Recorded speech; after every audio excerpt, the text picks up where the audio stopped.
नमस्कार मंडळी मी गणेश ठाकरे स्वागत करतो आपल्या एका नवीन व्हिडिओच्या माध्यमातून। खरं तर भारत देश हा तिसरी महासत्ता होण्याच्या मार्गावरती आहे। श्री सन्माननीय नरेंद्र मोदी यांच्या माध्यमातून ते प्रयत्नसुद्धा सुरू आहेत। परंतु वाईट या गोष्टीचं वाटते, जो काही अमेरिका आणि भारत या दोन देशाचा करार झालेला आहे, त्यामध्ये एका धोरणानं जर बघितलं तर भारताचा फायदासुद्धा आहे, परंतु दुसरी जर बाजू बघितली तर मोठं नुकसानसुद्धा आहे।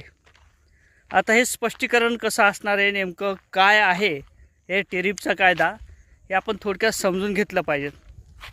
पहिली गोष्ट म्हणजे जे काही भारताचा पैसा होता त्याची किंमत खूपच कमी घसरली होती।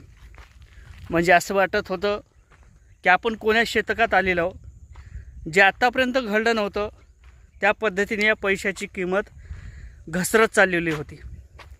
त्यानंतर अमेरिका आणि भारत देशातनी सुरुवातीला काही कुरघोडी सुरू होती। आपले डोनाल्ड ट्रम्प तात्या त्यांचं म्हणणं होतं की भारतातून जे काही उत्पन्न असेल, जर अमेरिकेत विक्रीसाठी आलं तर त्यावर ते आम्ही 50% टेरिफ लावू, अशा पद्धतीचं सुरुवातीला सांगण्यात आलं होतं आणि ते लावलासुद्धा होता। म्हणून जे भारत देशातील व्यापार असेल, उद्योग असेल आणि त्यानंतर जे काही व्यवहार होत असेल, भारताचा पैशाचं चलन हे घसरल्या कारणाने जे विदेशी लोक आपल्या भारतात व्यवहार करायचे, बिझनेस करायचा, त्यांनी पैसे काढण्याची सुरुवात केली होती। म्हणजे काय होत होतं की परत जे काही पैशाचं किंमत असेल ती खूपच कमी होत चालली होती।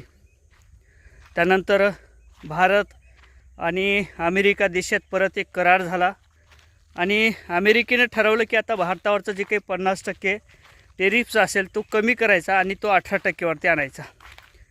त्यानंतर चर्चा सुरू झाल्या, बैठकी सुरू झाल्या आणि जाहीरसुद्धा झालं।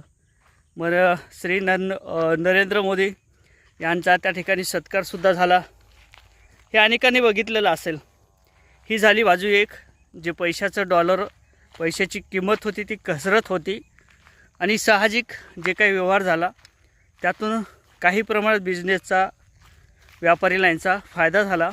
परंतु एक महत्त्वाचा विषय, आपण कृषीप्रधान देश म्हणतो, महाराष्ट्र राज्य कृषीप्रधान म्हणतो, मग अधिक राज्य असतील त्या ठिकाणीसुद्धा शेती मोठ्या प्रमाणात केली जाते। अशा शेतकऱ्यांचं काय होणार, ज्या अर्थी जर अमेरिकेचं उत्पन्न आपल्या भारतात आलं आणि भारतात आलेल्या अमेरिकेच्या उत्पन्नावरती कोणत्याही प्रकारचा टेरिफ नसणार आहे, तो पूर्ण झिरो करण्यात आलेला आहे असं सुद्धा सांगण्यात येत आहे। तशा बातम्या सध्या समोर येत आहेत। जर अमेरिकेतलं उत्पन्न भारतात आलं तर मग भारतातली जे काही उत्पन्न असेल त्याची खरेदी कोण करणार, हा मोठा प्रश्न आहे। सोयाबीन असेल, कापूस असेल, इतर पिकं असतील, त्याची खरेदी कोण करणार?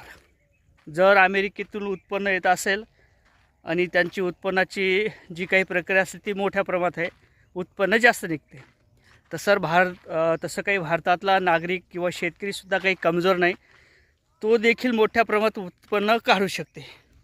परंतु काय करणार, उत्पन्न जरी काढलं तर त्याला काही भाव मिळत नाही। असो, हा विषय वेगळा आहे। परंतु जर भारतातला उत्पन्नाची त्या ठिकाणी अमेरिकेचं जर उत्पन्न आपल्या भारतात आलं आणि त्या ठिकाणचं उत्पन्न अमेरिकेने जर भारतात सुरू केलं विक्रीसाठी, तर मग भारतातलं जे काही सोयाबीन असेल, कापूस असेल, इतर पिकं असतील ते कोण घेणार? कारण तर स्वस्त मिळणारी वस्तू कोणीही घेईल, परंतु तीच वस्तू महाग मिळेल तर ती कोण घेणार? आता हा राहिला एक विषय। दुसरा विषय म्हणजे साहजिक आहे की 18% आपल्या भारतातील जे काही उत्पन्न असेल त्याच्यावरती अमेरिकेनं देण्यासाठी टॅक्स लावलेला आहे। म्हणजे आपल्या भारतातील जर एखादी वस्तू अमेरिकेत विकायला गेली तर त्या ठिकाणी आपल्याला 18% टेरिफ लागून मिळणार आहे। परंतु अमेरिका विकत घेईल का? कारण तर अमेरिकेकडे भरपूर काही उत्पन्न आहे, इतर वस्तू घेईल, परंतु शेतीपूरक जे काही गोष्टी असतील त्याला ते घेणार नाही। मग अमेरिकेचं आणि भारताचं जे काही करार झाला तो नेमका कोणासाठी आहे? सर्वसामान्यासाठी आहे, शेतकऱ्यांसाठी आहे की बिझनेसमॅन लोकांसाठी आहे? नेमकं कोणासाठी? हा एक मोठा प्रश्न आहे। आता या संदर्भात जास्त बोलणं, भरपूर बोलता येईल, भरपूर टाईम आहे, परंतु तुम्हाला ते आवडणार नाही, म्हणून याच ठिकाणी थांबतो. आता या संदर्भात तुम्हाला काय वाटते कमेंट करायला विसरू नका. जय शिवराय.